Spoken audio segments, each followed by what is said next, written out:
ಗ್ರಾಮಸ್ಥರಲ್ಲಿ ಬಹುದಿನಗಳಿಂದ ಬಳೂರಿಗೆಯಲ್ಲಿ ನಾಟಕ 10 ವರ್ಷಗಳ ಕಾಲ ನಾಟಕ ಆಗಿದ್ದಿಲ್ಲ. ಆದ ಕಾರಣ ಬಳೂರು ಬಸವೇಶ್ವರ ಜಾತ್ರಾ ಮಹೋತ್ಸವ ನಿಮಿತ್ತವಾಗಿ ಎಲ್ಲ ಬಳಗದ ಹುಡುಗರು ನಾಟಕವನ್ನು ಹಮ್ಮಿಕೊಂಡಿದ್ದೇವೆ.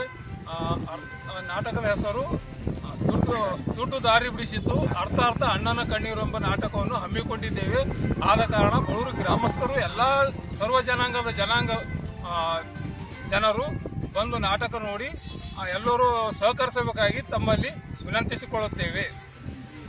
ಬಳೂರು ಗ್ರಾಮಸ್ಥರಲ್ಲಿ ಈ ಪ್ರಾರ್ಥನೆ ಏನಂದರೆ, ಬಳೂರಿಗೆ ಬಸವೇಶ್ವರ ಜಾತ್ರೆ ನಿಮಿತ್ತವಾಗಿ ಬಹುದಿನಗಳ ದಶಕಗಳ ನಂತರ ಒಂದು ಸುಂದರ ಸಾಮಾಜಿಕ ನಾಟಕವನ್ನು ಹಮ್ಮಿಕೊಂಡಿದ್ದ ಪ್ರಯುಕ್ತವಾಗಿ ಗ್ರಾಮಸ್ಥರು ಸಹಕರಿಸಬೇಕಾಗಿ ವಿನಂತಿ. ಕಾರಣ ಇಷ್ಟೇ, ಗ್ರಾಮಸ್ಥರು ಎಲ್ಲರೂ ಸೇರಿ ನಾಟಕ ಮಾಡಬೇಕಾಗಿತ್ತು. ಕಾರಣಾಂತರಗಳಿಂದ ಸಮಯದ ಅಭಾವದ ಕಾರಣ ಗ್ರಾಮಸ್ಥರು ಕೂಡಿ ಮಾಡಲು ಬಾಗಲಕೋಟೆಯಿಂದ ನಾಟಕ ಕಂಪನಿ ತರಿಸಿ ಮಾಡ್ತಿರೋದು. ಇದು ಪ್ರಾರಂಭ ಅಷ್ಟೇ. ನೆಕ್ಸ್ಟ್ ಬರುವ ದಿನಗಳಲ್ಲಿ ಗ್ರಾಮಸ್ಥರೇ ಸೇರಿಕೊಂಡು ಒಂದು ಸುಂದರ ಸಾಮಾಜಿಕ ನಾಟಕ ಮಾಡಿ ಇದು ಕಲೆಗೆ ಒಂದು ಏನಂದ್ರೆ ಭದ್ರ ಬುನಾದಿ ಹಾಕುವ ನಿಟ್ಟಿನಲ್ಲಿ ಒಂದು ಪ್ರಯತ್ನ ಪಡ್ತಾ ಇದ್ವಿ. ಮುಂದಿನ ದಿನಗಳಲ್ಲಿ ಹೀಗೆ ಕಲೆಗಳನ್ನು ನಾವು ಯಾವ ಥರ ಪ್ರೋತ್ಸಾಹಿಸಬೇಕಂದ್ರೆ, ಗಡಿ ಭಾಗ ಇರೋದ್ರಿಂದ ಕನ್ನಡ ಉಳಿಬೇಕು, ಕನ್ನಡ ನೆಲೆಗಟ್ಟಿನಲ್ಲಿ ಇದು ಬೆಳಿಬೇಕು ಅನ್ನೋ ಉದ್ದೇಶದಿಂದ ಇದನ್ನು ಮಾಡ್ತಿರೋದು. ಎಲ್ಲರೂ ದಯವಿಟ್ಟು ಸುತ್ತಮುತ್ತಲ ಹಳ್ಳಿಯಲ್ಲಾಗಲಿ, ತಮ್ಮ ತಾಯಿ ತಂದೆಯವರಾಗಲಿ, ಸಮಸ್ತ ಬಳೂರು ಗ್ರಾಮಸ್ಥರು ಬಂದು ನಾಟಕಕ್ಕೆ ಬೆಲೆ ಕೊಟ್ಟು ಆಮೇಲೆ ನಮ್ಮೆಲ್ಲರಿಗೂ ಪ್ರೋತ್ಸಾಹಿಸಬೇಕಾಗಿ ತಮ್ಮಲ್ಲಿ ಸವಿನಯ ಪ್ರಾರ್ಥನೆ. ಬಳೂರಿಗೆಯ ಗ್ರಾಮದ ಕಲಾ ಬಳಗದಿಂದ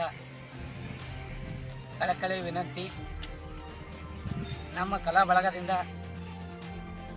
ಕಲೆಗೆ ಹೂಕೊಟ್ಟು ಸಹಕರಿಸಬೇಕಾಗಿ ವಿನಂತಿ.